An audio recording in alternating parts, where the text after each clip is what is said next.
దేవునికి మహిమ కలుగును గాక. గత 34వ భాగంలో 1000 ఏండ్ల పరిపాలనను గూర్చినటువంటి ముగింపును మనము ధ్యానించి ఉన్నాము. ఈ 35వ భాగంలో 1000 ఏండ్ల పరిపాలన అనంతరం సాతాను తానున్న చెరలో నుంచి విడిపించబడును అనియు, గోగు మాగోగు అనే వారిని వాడు ప్రేరేపించి యెరూషలేమును ముట్టడించుటకు గాను మరి యొక్క యుద్ధమును జరిగించుటకు గాను వాడు ప్రేరేపిస్తాడు అనియు, వాడు అసలు ఎందుకు విడిపించబడాలి, విడిపించబడిన పిమ్మట వాడు ఎందుకు వాళ్ళని ప్రేరేపిస్తాడు, ఈ విషయాలన్నీ కూడా ఈ 35వ భాగంలో ఒక్కొక్కటిగా క్రమముగా మనం ధ్యానించుకుందాం. వాక్య ధ్యానమునకు ముందు మన మధ్యలో ఉన్నటువంటి పాస్టర్ ఎలీషా గారు ప్రార్థన చేస్తారు. కండ్లు మూసుకుందాం. దయగలిగిన తండ్రి, దయాళుడా, నీ పాదాలకి స్తోత్రం చెల్లిస్తున్నా. గత 34వ భాగంలో 1000 ఏండ్ల పరిపాలన విషయంలో సంపూర్ణంగా ముగింపు జరిగించటానికి కృప చూపించావు. 1000 ఏండ్ల పరిపాలనలో పరిశుద్ధులు పరిపాలన, అదేవిధంగా మహిమ శరీరులు, మామూలు శరీరులు నివసిస్తున్న వారి వారి అర్హతలను, వారి యోగ్యతలను నీవు వివరిస్తూ వచ్చావు. ఇదిగో నాయనా, చివరికి గోగు మాగోగు ఈ యుద్ధంలో సాతానుని కొంతకాలము వదిలిపెట్టుట వలన కలుగుచున్న వాడు చేస్తున్న కుయుక్తి, వాడు చేస్తున్న మోసము జనులని మరలా ఎలాగా ప్రేరేపిస్తుందో ఆ విషయాన్ని నీ దాసుని మరుగుపరుచుకొని ఒక్కొక్క విషయాన్ని నీవు మాతో మాట్లాడబోతున్నందుకు నీకు స్తోత్రం. ఒక్కొక్క విషయాన్ని మాతో నీ వివరించబోతున్నందుకు నీకు స్తోత్రం.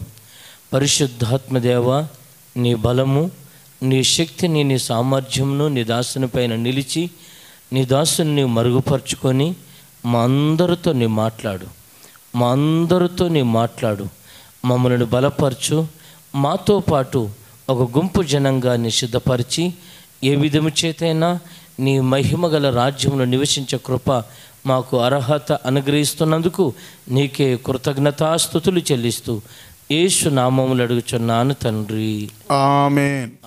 దేవునికి మహిమ కలుగునుగాక. క్రీస్తు రాజ్యము మరియు అంత్యక్రీస్తు రాజ్యము అనేటువంటి ఈ యొక్క అంశములో ఎక్కడ వరకు బైబిల్ స్టడీ మనము ధ్యానించి ఉన్నాము అంటే, మొదటి భాగము నుండి 12వ భాగము వరకు అంత్యక్రీస్తు రాజ్యమును గూర్చినటువంటి వివరణ, 13వ భాగము నుండి 20వ భాగము వరకు హర్మెగుద్దోను యుద్ధమును గూర్చినటువంటి వివరణ, 21వ భాగము నుండి 34వ భాగము వరకు క్రీస్తు రాజ్యము అనేటువంటి 1000 ఏండ్ల పరిపాలనను గూర్చినటువంటి వివరణ, మొత్తం 34 భాగములలో మనము ధ్యానించి ఉన్నాము. 34వ భాగములో క్రీస్తు రాజ్యమును గూర్చినటువంటి వివరణ సంపూర్తి చేయబడింది. అయితే ఆ 1000 ఏండ్ల పరిపాలన అయిన తరువాత మరికొన్ని కార్యములు జరగబోయేటువంటి ముఖ్యమైన కార్యం ఏమిటంటే, గోగు మాగోగు అనేటువంటి ఒక చిట్ట చివరి యుద్ధము జరుగును. హర్మెగుద్దోను యుద్ధము అనేది చివరి యుద్ధము. 1000 ఏండ్ల పరిపాలన తర్వాత జరగబోయేటువంటి యుద్ధము చిట్ట చివరి యుద్ధము. దీనికి పేరు గోగు మాగోగు యుద్ధము అని లేఖనాలు తెలుపుతూ ఉన్నాయి. ఈ గోగు మాగోగు యుద్ధమైన తర్వాత ధవళమైనటువంటి సింహాసన తీర్పు జరుగును. ఈ యొక్క తీర్పులో ఎవరు ఉంటారు, ఎవరికి ఈ యొక్క తీర్పు తీర్చబడద్ది, ఎక్కడ ఈ యొక్క తీర్పు తీర్చబడును, ఈ తీర్పు తీర్చబడు విధానం ఏ విధముగా, ఈ విషయాలన్నీ కూడా ఈ 35వ భాగములో, రాబోయేటువంటి 36వ భాగములో, రాబోయేటువంటి 37వ భాగములో ఇవన్నీ కూడా జాగ్రత్తగా పరిశీలిద్దాం. ఇప్పుడు దయచేసి లేఖన భాగములను చదవవలసిందిగా కోరుచున్నాను. ప్రకటన గ్రంథం 20వ అధ్యాయము 7వ వచనము నుండి 10వ వచనము వరకు నెమ్మదిగా చక్కగా చదవండి. 1000 సంవత్సరములు గడిచిన తరువాత సాతాను తానున్న చెరలో నుండి విడిపింపబడును. 1000 సంవత్సరములు గడిచిన తర్వాత సాతాను తానున్న చెరలో నుంచి విడిపించబడును. ఇక్కడ ఆగండి. 1000 సంవత్సరములు గడిచిన తర్వాత సాతాను తానున్న చెరలో నుంచి విడిపించబడును అని కదా మనం ఇక్కడ చదువుతున్నాము. తానున్న చెరలో నుంచి అంటే ఎక్కడ నుండి? ప్రకటన గ్రంథం 19వ అధ్యాయముల్లో 20, 21 వచనములలో వీడు పాతాళములో క్షమించండి, ప్రకటన గ్రంథం 20వ అధ్యాయము ఆ మొదటి 2-3 వచనాల్లో మనం చూసినట్లయితే వీడు అగాధములో బంధింపబడినట్లుగా మనం చదువుతున్నాం. చదవండి 20వ అధ్యాయము మొదటి 2-3 వచనాలు. మరియు పెద్ద సంఖ్యలు చేత పట్టుకొని అగాధము యొక్క తాళపి చెవి గల యొక్క దేవదూత పరలోకము నుండి దిగివచ్చుట చూచి తిని, అతడు ఆది సర్పమును అనగా అపవాదియు సాతానును అను ఆ ఘట సర్పమును పట్టుకొని 1000 సంవత్సరములు వానిని బంధించి అగాధములో పడవేసి, ఇక్కడ చూడండి, 1000 సంవత్సరములు వానిని బంధించి అగాధములో పడవేసి, ఆ 1000 సంవత్సరములు గడచు వరకు ఇక జనములను మోసపరచకుండానట్లు అగాధమును మూసి దానికి ముద్ర వేసెను. అగాధమును మూసి దానికి ముద్ర వేసెను. ముద్ర వేసెను అనగా అర్థం ఏంటంటే ఎవరునూ కూడా దానిని ఓపెన్ చేయటానికి, విప్పటానికి అధికారము లేనటువంటి ఒక స్థితిని ముద్ర వేయటం అంటారు. యేసు ప్రభువును కూడా సమాధిలో పెట్టి ఆ సమాధికి ఒక పెద్ద రాయిని అడ్డుగా పొర్లించి దానికి ఏం వేశారంట? ముద్ర వేసినట్లుగా వాక్యంలో ఉంది. ముద్ర వేయటువంటి అర్థం ఏంటంటే ఎవరైతే లోపల పెట్టారో మరలా వాళ్ళు వచ్చి తీయటానికి అధికారం కలిగిన వాళ్ళు తప్ప వేరే ఎవ్వరూ కూడా తీయటానికి అధికారం లేదు అనేదే ముద్ర వేయటం. కాబట్టి ఇప్పుడు 3వ వచనములో అగాధములో పడవేయబడి బంధించబడి ముద్ర వేయబడినటువంటి ఈ సాతాను 7వ వచనములో తానున్న చెరలో నుంచి విడిపించబడుతున్నాడు అని మనం చదువుతున్నాం. వన్స్ అగైన్ 7వ వచనం. 1000 సంవత్సరములు గడిచిన తరువాత సాతాను తానున్న చెరలో నుండి విడిపింపబడును. అంటే ఆ 3వ వచనం దగ్గర నుంచి 6వ వచనం వరకు ఎన్ని సంవత్సరాలు అయిపోయినాయి? 1000 సంవత్సరాలు అయిపోయినాయి. 1000 సంవత్సరములు అయిపోయిన తర్వాత ఆ 1000 సంవత్సరముల పరిపాలన అంటే ఏమిటి? 1000 సంవత్సరముల పరిపాలనలో ఎవరెవరు ఉంటారు, ఎటువంటి శరీరాలతో ఉంటారు, వారు పొందబోయేటువంటి ఆశీర్వాదాలు ఏంటని ఇవన్నీ కూడా 21వ భాగము నుండి 34వ భాగం వరకు మనం ధ్యానించాం. ఇప్పుడు సాతాను తానున్నటువంటి చెరలో నుంచి విడిపించబడుతున్నాడు. ఎందుకు వాడు విడిపించబడాలి? ఫస్ట్ పాయింట్, ఎందుకు వాడు విడిపించబడాలి? చాలా జాగ్రత్తగా మనం గమనించాలి. ప్రతి దానికి దేవుడు ఒక సమయమును నియమించాడు. సాతానికి అధికారం ఇచ్చినవాడు దేవుడే, వాని అధికారమును తీసివేసేవాడు కూడా దేవుడే. యోబును శోధించటానికి పర్మిషన్ అడిగాడు. పర్మిషన్ ఇచ్చింది దేవుడే, కానీ ఒక కండిషన్ పెట్టాడు. అతని ప్రాణమును మాత్రం నువ్వు ముట్టుకోవటానికి అధికారం నీకు లేదు. సౌలు మీద నుంచి దేవుని యొక్క ఆత్మ వెళ్ళిపోయిన తర్వాత దేవుని దగ్గర నుంచి ఒక దురాత్మ వచ్చి సౌలు మీద వచ్చినట్టుగాను, ఆ యొక్క దురాత్మ వచ్చి అతన్ని కలవరపరిచినట్లుగా వాక్యములో మనం చదువుతున్నాం. కాబట్టి సాతాను అధికారము కలిగిన వాడే, కానీ వానికున్న అధికారం అంతా కూడా తిరిగి మళ్ళీ ఎవరి చేతిలో ఉంది? దేవుని చేతిలోనే ఉంది. కాబట్టి వానిని బంధించటానికి ఆయనకు అధికారం ఉంది, వానిని విడిపించటానికి కూడా ఆయనకేముంది? అధికారం ఉంది.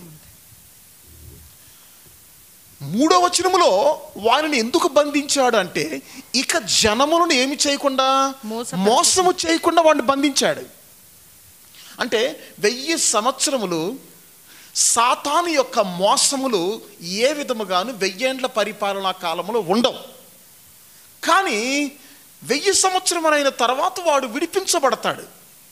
ఎందుకు విడిపించబడతాడు అంటే ప్రధానమైన కారణం మీరు చూడండి. 3వ వచనములో వాడు బంధించబడింది మహా అగాధములో బంధించబడ్డాడు. కానీ ఇప్పుడు విడిపించబడి వాడు ఎక్కడికి పంపించబడటానికి వాడు విడిపించబడతాడు అంటే 10వ వచనాన్ని మనం చదివినట్లయితే, నిత్య అగ్నిగుండములోనికి, ఆ అగ్నిగుండములో ఒక మూలకు తొయ్యబడటానికి వాడు విడిపించబడతాడు. 10వ వచనం చదవండి. వారిని మోసపరిచిన 20వ అధ్యాయము 10వ వచనం. వారిని మోసపరిచిన అపవాది అగ్ని గంధకములు గల గుండములో పడవేయబడెను. వారిని మోసపరిచిన అపవాది అగ్ని గంధకముల గల గుండములో పడవేయబడెను. అచ్చట ఆ క్రూర మృగమును అబద్ధ ప్రవక్తయు ఉన్నారు. అచ్చట ఆ క్రూర మృగమును అబద్ధ ప్రవక్తయు ఉన్నారు. వారు యుగయుగము. అచ్చట అంటే ఎచ్చట, ఆల్రెడీ ఆ క్రూర మృగం అనేటువంటి అంత్యక్రీస్తు, అబద్ధ ప్రవక్త ఇద్దరూ కలిసి ఎక్కడ పడవేయబడ్డారని ఆ 19వ అధ్యాయం 20-21 వచనాలు మనం తెలుసుకున్నాము. ప్రాణముతోనే వారు పట్టబడి గంధకములతో ఉండి అగ్నిగుండములో ఆల్రెడీ ముందుగానే వాళ్ళు వేయబడ్డారు. అది ఎన్నో అధ్యాయంలో? 19వ అధ్యాయంలో. 19వ అధ్యాయం తర్వాత 20వ అధ్యాయం. 20వ అధ్యాయం 10వ వచనంలో ఇప్పుడు వాడు గుండ పట్టుకుని ఎక్కడ వేస్తున్నాడు? అగ్నిగుండంలో వేసేస్తున్నాడు. వాడి యొక్క అంతిమ గమ్యము అది. చాలా జాగ్రత్తగా గమనించండి. అగ్ని గంధకములతో మండు గుండములో ఒక మూలకి వేసేయబడతాడు. ఇంకా అక్కడతో క్లోజ్. ఇక ఆ తర్వాత సాతాను యొక్క పెత్తనం కానీ, మోసం కానీ, అధికారం కానీ ఎవరి మీద ఎక్కడా కూడా ఉండదు. ఇది ఈ విధముగా ఉండగా, అగ్ని గంధకములతో మండు గుండములో వాడు పడవేయబడతాడు అని కదా మనం చదువుతున్నాము. ఆ అగ్ని గంధకములతో మండు అగ్నిగుండం అనేది మనిషి కొరకు దేవుడు దాన్ని చేయలేదు. మనిషి కొరకు దేవుడు దాన్ని అగ్నిగుండమును కలుగు చేయలేదు. మరి ఎవరి కొరకు కలుగు చేశాడంటే, మత్తయి సువార్త 25వ అధ్యాయము 41వ వచనములో మనం చదువుతున్నట్లుగా, సాతాను కొరకు, అపవాది కొరకే అగ్నిగుండమును దేవుడు తయారు చేశాడు. మత్తయి సువార్త 25వ అధ్యాయము 41వ వచనము. 41వ వచనం.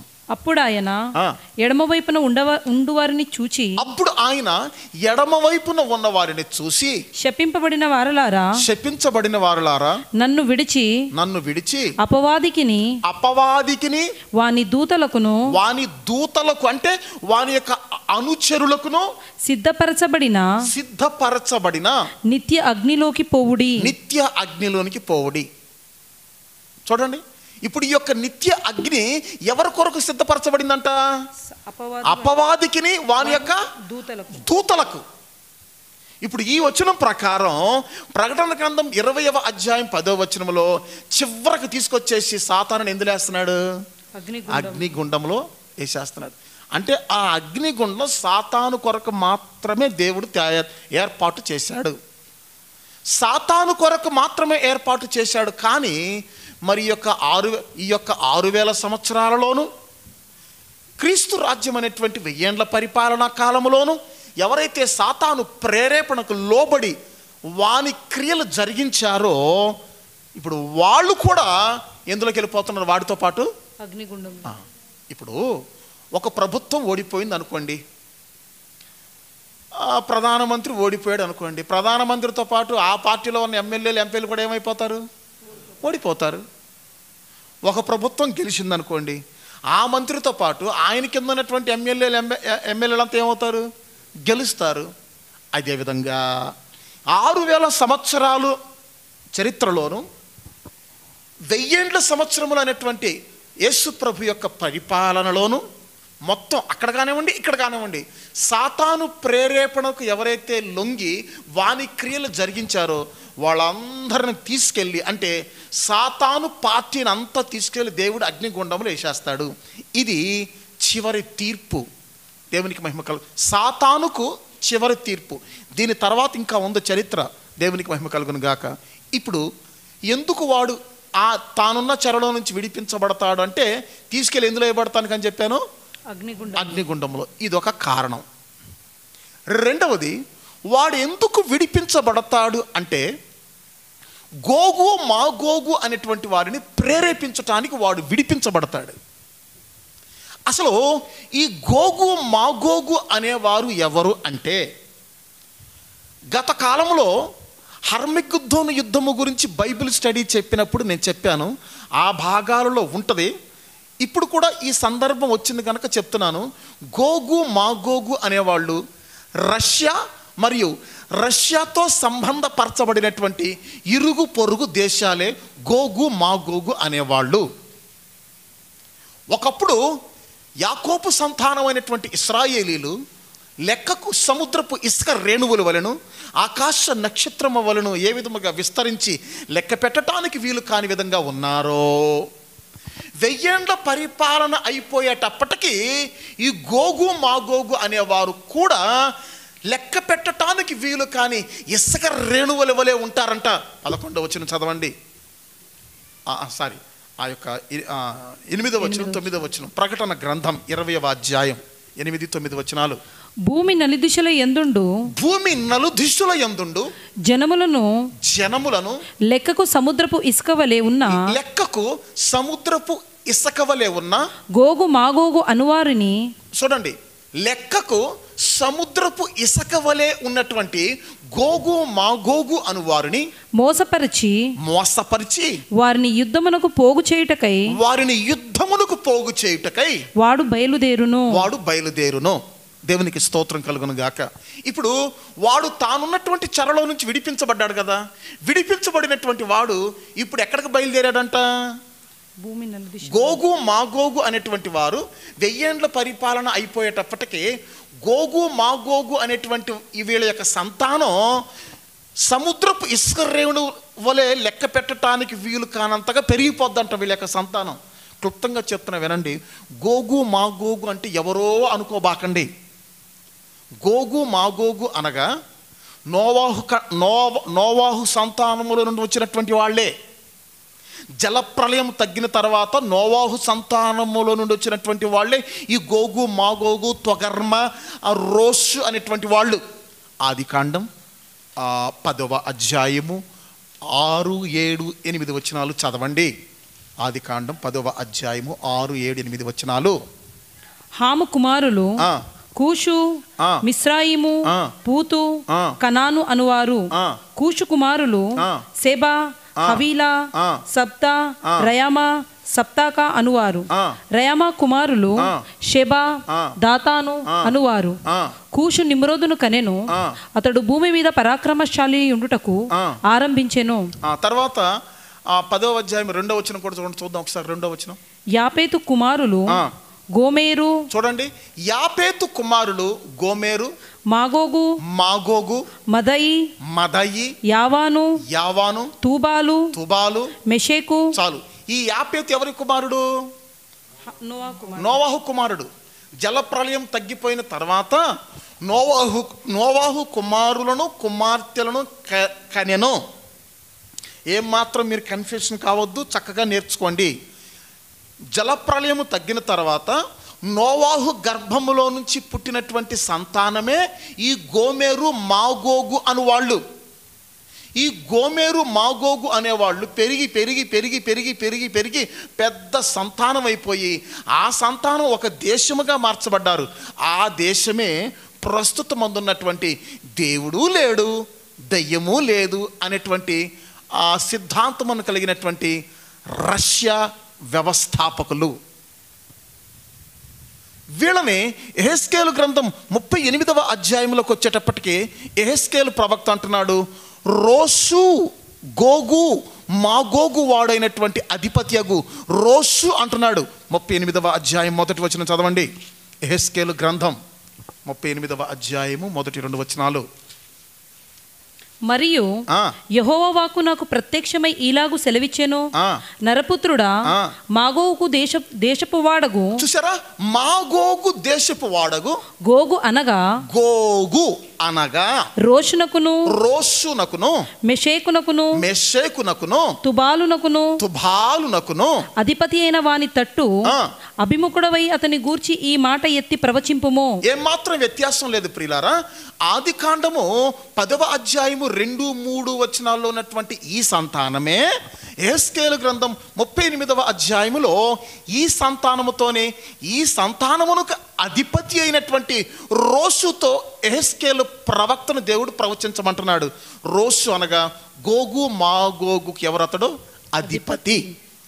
ఈ గోగు మాగోగును 1000 ఏండ్ల పరిపాలన కాలమైన తర్వాత సాతాను మరల ఏం చేస్తాడట? ప్రేరేపిస్తాడట. ఇప్పుడు చదవండి మరలా 8వ వచనం చదవండి. ప్రకటన గ్రంథం 20వ అధ్యాయము. భూమి నలుదిశల యందుండు జనులను లెక్కకు సముద్రపు ఇసుకవలె ఉన్న గోగు మాగోగు అనువారిని మోసపరిచి వారిని యుద్ధమునకు పోగు చేయుటకై వాడు బయలుదేరును. చూడండి, వారిని యుద్ధమునకు పోగు చేయుటకే వాడు ఏం చేస్తాడట? బయలుదేరును. ఇప్పుడు చూడండి, గత కాలంలో నేను చెప్పాను, హర్మెగ్దోను యుద్ధములో యుద్ధం చేయటానికి రాజులందరినీ పోగు చేసింది ఎవరు? ఎన్ని కప్పలు? 3 కప్పలు. హర్మెగ్దోను యుద్ధంలో భూరాజులందరినీ కూడా ఆ ప్రాంతానికి తీసుకొని వచ్చి యుద్ధానికి ప్రేరేపించింది 3 కప్పలు. 3 కప్పలు అంటే అర్థం ఏం చెప్పాను చెప్పగలరా? 3 రకాలైనటువంటి బోధలు. కప్పలు అనగా బోధలు. బెక్ బెక్ బెక్ బెక్ అంటే ఒకటి సద్దుకయ్యుల బోధ, రెండవది పరుసయ్యుల బోధ, మూడవది హేరోదీయుల బోధ. ఈ బోధలు బయలుదేరి, ఇటువంటి దుర్బోధలు బయలుదేరి మనుషుల్ని ప్రేరేపిస్తాయి. వ్యతిరేకంగా, దేవునికి వ్యతిరేకంగా ప్రేరేపిస్తాయి. ఏంటి ఆ వ్యతిరేకత అంటే? యేసుప్రభు అంటున్నాడు, నేనే పునరుద్ధానమును జీవమును ఆయన అంటున్నాడు. సద్దుకైలు ఏమంటున్నారు? అసలు పునరుద్ధానమే లేదంటున్నారు. అదే వ్యతిరేకమైన బోధలతో మనుషుల్ని, వ్యతిరేకమైనటువంటి ప్రేరేపణలతో, వ్యతిరేకమైనటువంటి కార్యములతో మనుషుల్ని నింపేసి హర్మెగ్దోను యుద్ధానికి ఆ 3 కప్పల వంటి దెయ్యాలు, దురాత్మల వంటి ఆత్మలు మనుషుల్ని ఏ విధంగా ప్రేరేపించి హర్మెగ్దోను యుద్ధానికి తీసుకొచ్చినాయో, ఇప్పుడు 1000 ఏండ్ల పరిపాలన తర్వాత గోగు మాగోగు అనే వారిని ఎవడు ప్రేరేపిస్తాడట? సాతాను. అంతకుముందు హర్మెగ్దోను యుద్ధమునకు ప్రేరేపించటానికి 3 కప్పలు వచ్చినాయి. ఆ కప్పలు ఎవరెవరి నోట్లో నుంచి వచ్చినాయి? ఒకటి ఘట సర్పం నోట్లో నుంచి, రెండవది క్రూర మృగం యొక్క నోట్లో నుంచి, మూడవది అబద్ధ ప్రవక్త నోట్లో నుంచి వచ్చినాయి.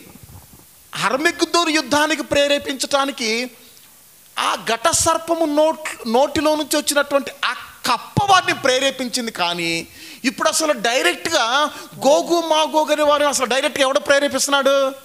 సాతానే ప్రేరేపిస్తున్నాడు. నేను మాట చెప్పటం వేరు, అసలు డైరెక్ట్గా నేనే వెళ్ళటం వేరు.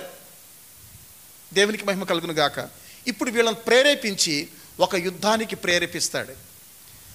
ఆ విధముగా గోగు మాగోగు అనే వారిని ప్రేరేపించినందువల్ల వాళ్ళు యెరూషలేమును ముట్టడిస్తారు అనుంది. ఆ మాట చదవండి. వారు భూమి ఎందంతటా వ్యాపించి పరిశుద్ధుల శిబిరమును ప్రియమైన పట్టణమును ముట్టడి వేయగా, పరిశుద్ధుల శిబిరమన్నా లేకుంటే ప్రియమైన పట్టణమైనా సరే, ఏదన్నా సరే యెరూషలేమే ముట్టడి వేయగా పరలోకములో నుండి అగ్ని దిగి వచ్చి వారిని దహించెను. చూడండి, ప్రారంభ కాలము నుంచి కూడా యెరూషలేము అనేది ఆయా అన్య రాజుల చేత అది ముట్టడి వేయబడుచు ఉన్నది. దానికి ముట్టడి వేయబడిన ప్రతి సందర్భంలోనూ దానికి కారణాలు కొన్ని గ్రంథాల్లో మనం చూస్తున్నాం. ఫర్ ఎగ్జాంపుల్, ఇశ్రాయేలీలు చేసినటువంటి అపరాధము నిమిత్తము ఒకసారి దేవుడు వారిని ఫిలిష్తీయుల చేతికి అప్పగించాడు, మరొకసారి మిద్యానీయుల చేతికి అప్పగించాడు, మరొకసారి వాళ్ళని గిబియోనీయుల చేతికి అప్పగించాడు. ఈ విధముగా మనం చూస్తే నెబుకద్నెజరు కాలానికి వచ్చేటప్పటికి యెరూషలేములో ఉన్నటువంటి దేవాలయమును, అందులో ఉన్నటువంటి బంగారమును, యెరూషలేములో ఉన్నటువంటి యూదులను నెబుకద్నెజరు రాజు చేతికి దేవుడు అప్పగించాడు. దానియేలు గ్రంథం 1వ అధ్యాయము 1-2 వచనాలు చదవండి. దానియేలు గ్రంథం 2వ అధ్యాయము 1-2 వచనాలు. నెబుకద్నెజరు తన ఏలుబడి యందు 2వ సంవత్సరమున కలలు కనెను. అందును గూర్చి ఆయన మనస్సు కలతపడగా. ఎన్నో అధ్యాయం చెప్పాను నేను? 2 అధ్యాయం చెప్పానా? క్షమించండి, మొదటి అధ్యాయము మొదటి 2 వచనాలు. యూదారాజగు యెహోయాకీము ఏలుబడిలో 3వ సంవత్సరమున బబులోను రాజగు నెబుకద్నెజరు యెరూషలేము మీదకి వచ్చి యెరూషలేము మీదకి వచ్చి దానిని ముట్టడి వేయగా. ఇట్లాగే ఇప్పుడు ఆ ప్రకటన గ్రంథం 20వ అధ్యాయం 7వ వచనములో గోగు మాగోగు అనే వాళ్ళు సాతాను చేత ప్రేరేపించబడిన వారై ఇప్పుడు దేన్ని ముట్టడి వేస్తున్నారు? మరలా యెరూషలేమును, పరిశుద్ధ పట్టణమును, ప్రియమైన పట్టణమును ఏం చేస్తున్నారు? ముట్టడి వేస్తున్నారు. మరి అప్పటిదాకా ఈ యొక్క యెరూషలేము రాజధానిగా ఉంది. ఈ యెరూషలేమును రాజధానిగా చేసుకుని యేసుప్రభు లోకమంతటా ఏం చేశాడు? ఏలుబడి చేశాడు కదా. మరి అప్పటి వరకు అంటే 1000 సంవత్సరములు యేసు ప్రభు చేత సమాధానకరముగాను మోసము లేనటువంటి శాంతియుతమైనటువంటి పరిపాలన జరిగించినటువంటి ఆ 1000 ఏండ్ల పరిపాలన యేసు ప్రభు ఏలుబడి చేశాడు. యేసు ప్రభు ఏలుబడి చేసినటువంటి ఈ 1000 ఏండ్ల పరిపాలన రాజ్యాన్ని, యెరూషలేమును మరలా వీళ్ళు ఎట్లా ముట్టడి వేస్తారు? అప్పుడు దాకా యేసు ప్రభు యొక్క ఆధిపత్యం జరిగింది కదా. యేసు ప్రభు యొక్క ఆధిపత్యం జరిగినప్పుడు మరి వీళ్ళు ఎట్లా ముట్టడి వేస్తారంటే సాతాను విడిపించబడిందిగా. సాతాను విడిపించబడింది కనుక వీళ్ళని ఏం చేసింది? మరలా ఏం చేసింది? ప్రేరేపించింది. దేవునికి మహిమ కలుగును గాక. ఇప్పుడు కొన్ని విషయాలు చూద్దాం. 1000 సంవత్సరములు యేసు ప్రభు యొక్క పరిపాలన జరిగితే 1000 సంవత్సరముల అనంతరం సాతాను విడిచిపెట్టబడ్డాడు. విడిచిపెట్టబడిన తర్వాత వాడి ప్రేరేపణకు జనాలు అంత తేలిగ్గా ఎట్లా లొంగిపోయారు? అది ఇప్పుడు నా ప్రశ్న. 1000 సంవత్సరాలు ఆయన రాజ్యం చేస్తే అంత తేలిగ్గా సాతాను ప్రేరేపణకు ప్రజలు ఎట్లా లొంగిపోయారు? సాతాను ప్రేరేపణకు గోగు మాగోగు అనేవాళ్ళు, భూమి యందుండు నలుదిశలో ఉన్నటువంటి వాళ్ళు ఎట్లా లొంగిపోయారు అంత తేలిగ్గా? ఇది ఎట్టుందంటే, మంచి పేరు తెచ్చుకోవాలంటే జీవితాంతం బ్రతకాలన్నట్టు ఉంది. చెడ్డ పేరు తెచ్చుకోవాలంటే ఎంతసేపు అంట? నిమిషం పట్టదు. కానీ మంచి పేరు తెచ్చుకోవాలంటే జీవితాంతం పడద్దంట. దేవునికి స్తోత్రం. అట్లాగే మంచి పరిపాలన 1000 సంవత్సరాలు అందించబడింది. మోసము లేని పరిపాలన, వ్యాధి లేని పరిపాలన, రోగములు లేని పరిపాలన. తర్వాత మనం చూసినట్లయితే శాంతియుతమైనటువంటి సమాధాన పరిపాలన ఇంత చక్కగా అందించబడితే ఈ పరిపాలనలో ఉన్న ఈ ప్రజలు సాతాను విడిపించబడగానే వారి ప్రేరేపణకి అంత ఈజీగా లోబడిపోయారు.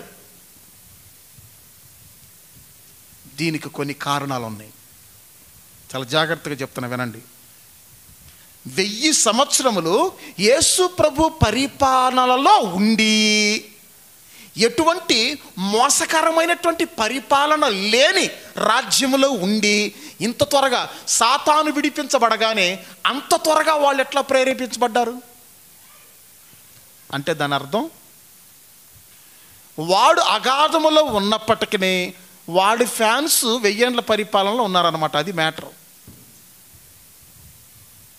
వాడు అగాధములో ఉన్నమాట నిజమే, కానీ వాడు ఫ్యాన్స్ ఎక్కడున్నారు? కొంతమంది ఇంకా కొంతమంది రాజకీయ నాయకులు జైల్లో ఉంటారు, కానీ వాళ్ళ ఫ్యాన్స్ అంతా ఎక్కడుంటారు? బయట ఉంటారు. నాయకులు లోపల ఉంటారు, ఫ్యాన్స్ బయట ఉంటారు. ఈ యొక్క అభిమానులు ఎప్పుడు చప్పట్లు కొడతారు, ఎప్పుడు సంతోషపడతారంటే వాళ్ళ నాయకుడు జైలు నుంచి బయటకు వచ్చిన తర్వాత వాళ్ళకి ఆనందం. కానీ లోపల ఉన్నంత కాలం వాళ్ళు ఏం చప్పట్లు కొట్టరో, జైలు కొట్టరో, ఏం కట్టరో, ఎదురు చూస్తూ ఉంటారు, మౌనంగా ఎదురు చూస్తారు. మా నాయకుడు ఎప్పుడు బయటకు వస్తాడా, మా నాయకుడు ఎప్పుడు బయటకు వస్తాడని ఎదురు చూస్తారు. వచ్చిన వెంటనే మరలా వీళ్ళు పెచ్చరిల్తారు, మరలా వీళ్ళు చెలరేగుతారు. దేవునికి మహిమ కలుగును గాక. ఇదే విధంగా 1000 సంవత్సరములు వాడు అగాధములో ఉన్నప్పటికీ వాడి సంబంధమైనటువంటి పాప శరీర ఇచ్చలు కలిగినటువంటి వాడి జనాలు, వాడి యొక్క అభిమానులు యేసు ప్రభు రాజ్యంలో ఉన్నారు. రాజ్యం యేసు ప్రభుదే, కానీ వాడి అభిమానులు కొంతమంది ఉన్నారు. కారణం ఏంటి? అందులో మామూలు శరీరులు ఉన్నారు, మహిమా శరీరులు ఉన్నారు. మహిమా శరీరులు మొత్తం పాపము లేనివారు,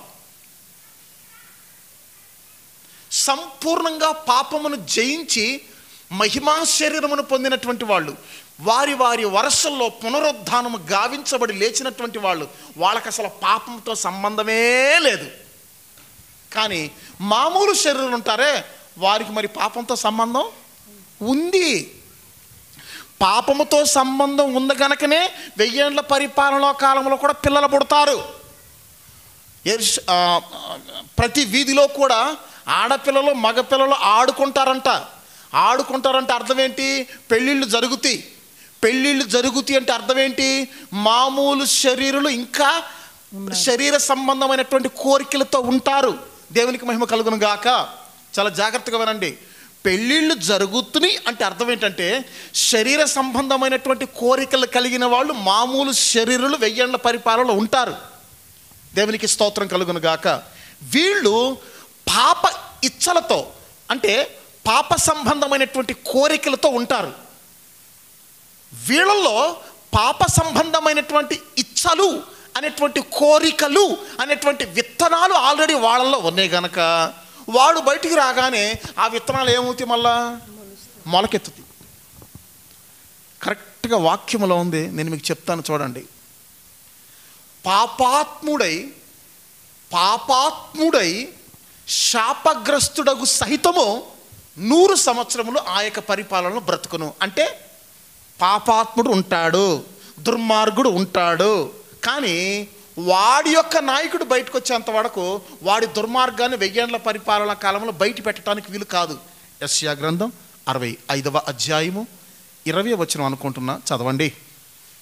యెషయా గ్రంథం 65వ అధ్యాయము 20వ వచనం. 65వ అధ్యాయము 20వ వచనం. అక్కడ ఇకను కొద్ది దినములే బ్రతుకు శిశువులుండరు, కాలం నిండని ముసలివారుండరు, బాలురు 100 సంవత్సరముల వయసు గలవారై చనిపోదురు. పాపాత్ముడై శాపగ్రస్తుడగు వాడు సహితము 100 సంవత్సరములు బ్రతుకును. ఆ మాట ఇంకోసారి చదవండి చూద్దాం. పాపాత్ముడై శాపగ్రస్తుడగు వాడు సహితము 100 సంవత్సరములు బ్రతుకును. ఏంటి ఈ మాట అర్థం ఏంటి అంటే ఆ పరిపాలనలో ఎవరుంటారు?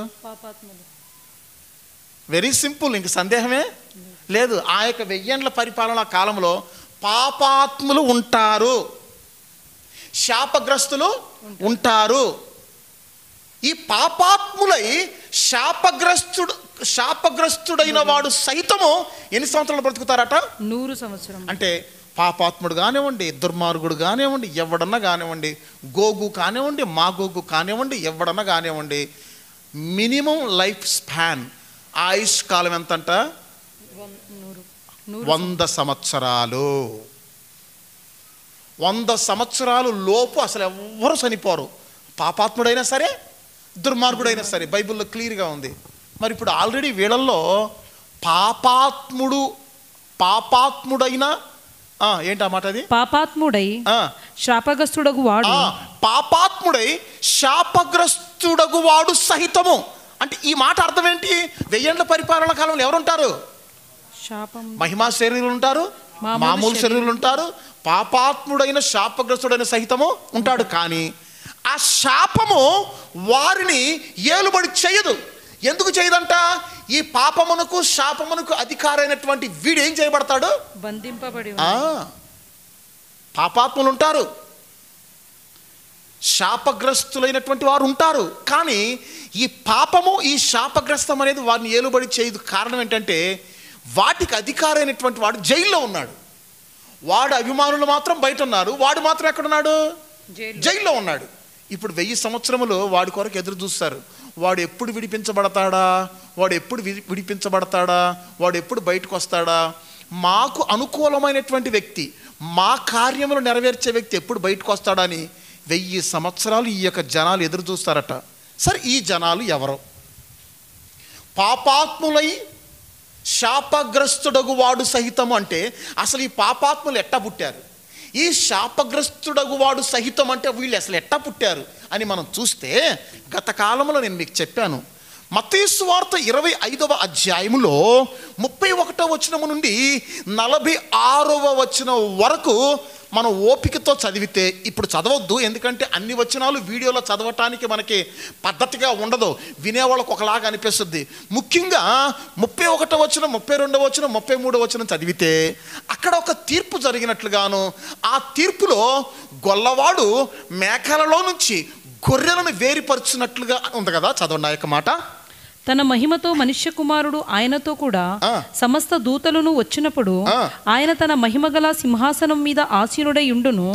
అప్పుడు సమస్త జనులు ఆయన ఎదుట పోగు చేయబడుదురు. అప్పుడు సమస్త జనులు, ఇది ఎప్పుడు 1000 ఏండ్ల పరిపాలనకు ముందు జరిగేటువంటి సజీవులై ఉన్నటువంటి మనుషులకు జరిగే తీర్పు, మృతులకు జరిగే తీర్పు కాదు, సాతానుకు జరిగేటువంటి తీర్పు కాదు, పాపాత్ములైనటువంటి మనుషులకు జరిగేటువంటి తీర్పు కాదు. ఇది 1000 ఏండ్ల పరిపాలనకు ముందు సజీవులై ఉన్నటువంటి మనుషులకు జరిగేటువంటి తీర్పు.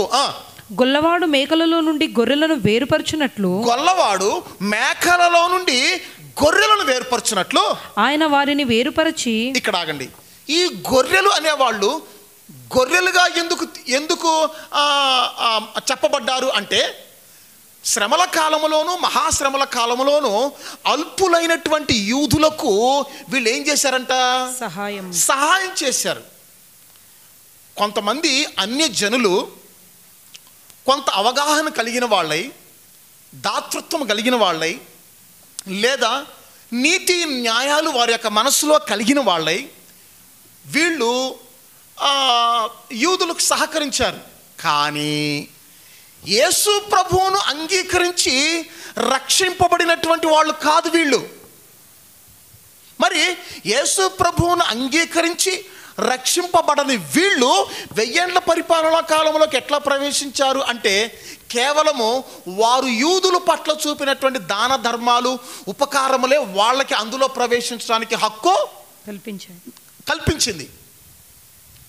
మరి వీళ్ళు కూడా ఆ రాజ్యములో ప్రవేశించి వాళ్ళకు పుట్టిన పిల్లలు, మరి వీళ్ళంతా కూడా పెళ్ళిళ్ళు చేసుకున్నారా లేదా? పెళ్ళిళ్ళు చేసుకున్నారు కనుక వాళ్ళకి సంతానాభివృద్ధి పుట్టింది. అంటే గొర్రెలుగా తీర్చబడి ఎవరైతే 1000 ఏండ్ల పరిపాలనా కాలంలో ప్రవేశించారో వాళ్ళు పెళ్ళిళ్ళు చేసుకుంటారు. వీళ్ళు మామూలు శరీరులు కదా, వీళ్ళు పెళ్ళిళ్ళు చేసుకుంటారు. పెళ్ళిళ్ళు చేసుకుని వాళ్ళ పిల్లల్ని కంటారు. జకర్యా గ్రంథం 8వ అధ్యాయము 5వ వచనం చూడండి ఒకసారి. జకర్యా గ్రంథం 8వ అధ్యాయము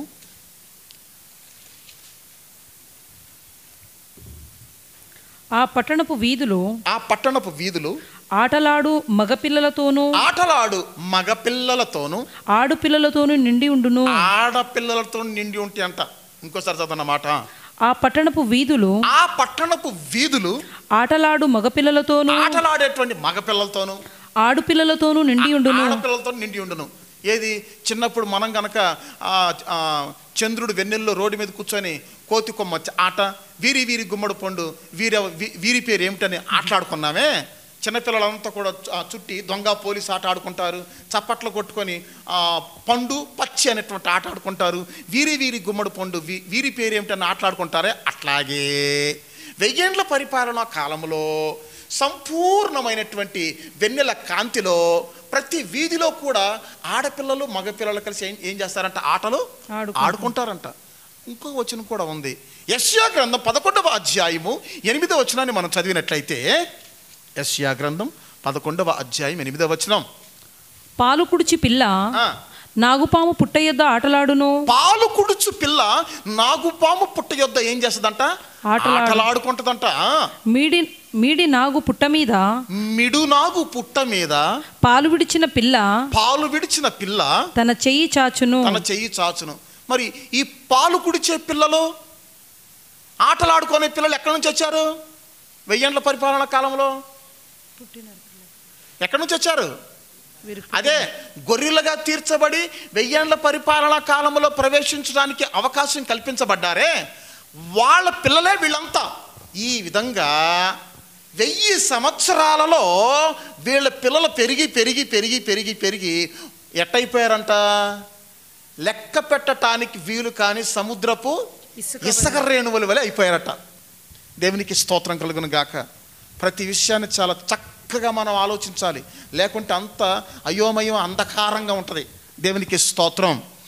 గొర్రెలుగా తీర్చబడి 1000 ఏండ్ల పరిపాలనా కాలంలో ప్రవేశించడానికి హక్కు పొందినటువంటి ఈ అన్యజనుల కుమారులే పెరిగి పెరిగి పెరిగి పెరిగి పెద్దయిపోయి లెక్కకు పెట్టడానికి వీలు కాని సముద్రపు ఇసుక రేణువుల వల్ల అయ్యారట. వాళ్ళల్లో అధిక సంఖ్యాకులు ఎవరయ్యా అంటే గోగు మాగోగు అనేవాళ్ళు. వాళ్ళలో అధిక సంఖ్యాకులు ఎవరు? ఈ గోగు మాగోగు అనేవాళ్లే అంత్యక్రీస్తు కాలంలో క్రీస్తుతో యుద్ధం చేయటానికి, అంటే హర్మెగ్దోను యుద్ధానికి నాయకత్వం వహించింది ఎవరయ్యా అంటే ఈ గోగు మాగోగు వాళ్ళే, అంటే రష్యా వాళ్ళే. మళ్ళీ అదే సంతానం ఇప్పుడు సాతాను చేత ప్రేరేపించబడి ఇప్పుడు దేంతో ఏ పట్టణాన్ని ముట్టడి వేయటానికి లేదా యుద్ధం చేయడానికి వస్తున్నారు ఇప్పుడు వాళ్ళు? యెరూషలేమును ముట్టడి వేయటానికి. చాలా జాగ్రత్తగా వాక్యాన్ని మీరు గమనించాలి. హర్మెగ్దోను యుద్ధములో కప్పల చేత ప్రేరేపించబడి వచ్చినటువంటి భూరాజులను భూ సైన్యములను ఓడించటానికి ఎవరొచ్చారు ఒలీవల కొండ మీదకి? యేసు ప్రభుతో పాటు ఆయన యొక్క పరలోక సైన్యం. మరి ఇప్పుడు గోగు మాగోగు అనేటువంటి ఈ యుద్ధములో వారిని జయించటానికి, అంటే లెక్కకు ఇసుక రేణువుల వలె ఉన్నటువంటి ఈ యుద్ధములో ఈ యొక్క సైనికులను గోగు మాగోగు అనేటువంటి ఈ సంతానమును జయించటానికి అక్కడ యేసు ప్రభు రాడు, ఆయన యొక్క మహిమగల సైనికులు రారు, ఎవరో రారు. మరి ఏమొస్తుందంట? ఆకాశము నుంచి అగ్ని వస్తుందంట, అగ్ని పంపిస్తారట. చదవండి, ఎన్నో వచనం అది? 20వ అధ్యాయము 9వ వచనం చదవండి. వారు భూమి అంతటా వ్యాపించి పరిశుద్ధుల శిబిరమును ప్రియమైన పట్టణమును ముట్టడి వేయగా 20వ అధ్యాయము 9వ వచనం. పరలోకము నుండి అగ్ని దిగి వచ్చి వారిని దహించెను. పరలోకము నుండి అగ్ని దిగి వచ్చి వారిని ఏం చేసింది? దహించింది. దేవునికి మహిమ కలుగును గాక. సో హర్మెగ్దోను యుద్ధంలో యుద్ధం చేయడానికి ఎవరు వచ్చారు? యేసు ప్రభు, ఆయన యొక్క సైనికులు. మరి ఇప్పుడు ఏమొచ్చిందంట? పరలోకం నుండి ఏమొచ్చింది? అగ్ని.